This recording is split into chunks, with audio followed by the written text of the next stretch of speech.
Hello, വെള്ളക്കടലക്കറി ഇതിങ്ങനെ ഒന്ന് try ചെയ്ത് നോക്കിക്കോളൂ. അടിപൊളി ടേസ്റ്റാണ്. അതിലേക്ക് നമുക്ക് കുറച്ച് കടലയിലേക്ക് കുറച്ച് ഇഞ്ചി, വെളുത്തുള്ളി, പച്ചമുളക് അതൊന്ന് ചതച്ചിട്ട് കൊടുത്തിട്ടുണ്ട്. പിന്നെ കുറച്ച് കറിവേപ്പില, ഉപ്പും വെള്ളവും കൂടി ചേർത്ത് നമുക്കൊന്ന് വേവിക്കാൻ വെക്കാം. ഇനി ഒരു ചീനച്ചട്ടിലേക്ക് കുറച്ച് എണ്ണ ഒഴിച്ചിട്ട് 2-3 കഷ്ണം പട്ട, ഒരു ഏലക്കായ കൂടി ഇട്ടിട്ട് നമുക്ക് സവാളയും കൂടി ഇട്ട് നന്നായിട്ട് അതൊന്ന് വാട്ടിയെടുക്കാം.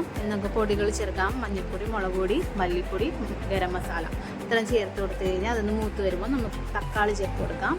ഇനി നമുക്ക് വലിയ ജീരകം ലാസ്റ്റ് ഒന്ന് ചേർത്ത് കൊടുക്കാം. ഇനി നമുക്കത് നാറി കഴിഞ്ഞിട്ട് മിക്സിയുടെ ജാറിലിട്ട് അത് നന്നായിട്ട് കുറച്ച് വെള്ളം കൂടി ചേർത്ത് അടിച്ചെടുക്കാം കേട്ടോ.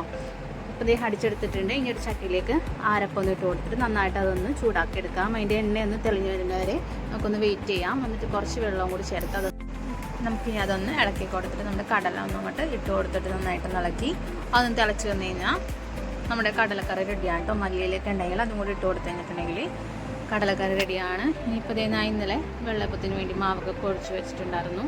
ഇനിയിപ്പോൾ നമുക്ക് ഓരോ അപ്പങ്ങൾ ഉണ്ടാക്കാൻ തുടങ്ങാം. ഇപ്പോൾ വേറെ ഒന്നുമില്ല, അപ്പം ഉണ്ടാക്കുക, മാവ് ഒഴിക്കുക, അപ്പം ഉണ്ടാക്കുക, അതൊക്കെ തന്നെ. ഇപ്പോൾ മലയാളികളുടെ ഏറ്റവും നല്ല പ്രിയപ്പെട്ട ഭക്ഷണങ്ങളിലൊക്കെ ഒന്നാണ് നമ്മുടെ വെള്ളയപ്പവും അതേപോലെ തന്നെ കടലക്കറിയൊക്കെ എന്ന് പറയുന്നത് അല്ലേ. എല്ലാവർക്കും മിക്കവർക്കും ഇഷ്ടപ്പെടുന്ന ഒരു കോമ്പിനേഷൻ തന്നെയാണ്. അപ്പോൾ ഇതേപോലെയൊക്കെ ഒന്ന് നിങ്ങൾ വെച്ചിട്ടില്ലെങ്കിൽ കടലക്കറിയൊക്കെ ഒന്ന് ട്രൈ ചെയ്ത് നോക്കുക. നല്ല ചൂടോടുകൂടി കഴിക്കുമ്പോൾ നല്ല ടേസ്റ്റ് ആയിരിക്കും. അപ്പോൾ നമ്മുടെ ചാനലൊക്കെ എല്ലാവരും കണ്ടിട്ടൊന്ന് സബ്സ്ക്രൈബ് ചെയ്യാം കേട്ടോ. എല്ലാവരും ലൈക്ക് ചെയ്തിട്ടൊക്കെ പോവാം. അപ്പോൾ ഓക്കെ, ബൈ.